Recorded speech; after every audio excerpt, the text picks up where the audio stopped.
Hi fries lord. దేవుని పరిశుద్ధ నామానికి స్తోత్రం కలుగును గాక. ఈరోజు దేవుని వాగ్దానము మలాకి గ్రంథము 3వ అధ్యాయము 12వ వచనము. అన్యజనులందరూ మిమ్మును ధన్యులందరూ. ఆమేన్. హల్లెలూయా. ప్రియమైన వారలారా, ఇశ్రాయేలీలు అనేక సార్లు దేవునికి అవిధేయులై ఆయన నిబంధనను త్రోసివేసి మరి శత్రు పోరాటంల గుండా వెళ్ళి ఓటమి పాలైనట్లుగా మనం చూస్తున్నాం. ఓటమి అనేది ఒక వ్యక్తికి ఎంతో ఇబ్బందికరంగా, అవమానకరంగా ఉంటుంది. చుట్టూ చూసే వాళ్ళకు కూడా హేళనకరంగా ఉంటుంది.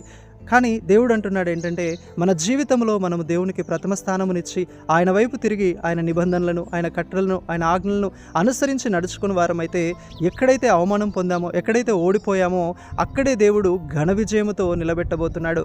అంత మాత్రం కాదు, నీవు దేవుని వైపు తిరిగి ఆయనకు ప్రథమ స్థానం ఇచ్చినప్పుడు దేవుని వలన కలుగు ప్రతి శాంతిని, భద్రతను, ఆశీర్వాదమును, వర్ధిల్లతను, హెచ్చింపును బట్టి ఎవరైతే నిన్ను హేళనకరంగా, అవమానకరంగా చూశారో వారే దేవుణ్ణి ఆరాధిస్తున్న నీవు, యెహోవాను కలిగి ఉన్న నీవు ధన్యుడవని నీ గురించి సాక్ష్యం చెప్పబోతున్నారు. ప్రభువుటి కృప మనందరికీ దయచేయునుగాక. Amen. Praise the lord. May God bless you all.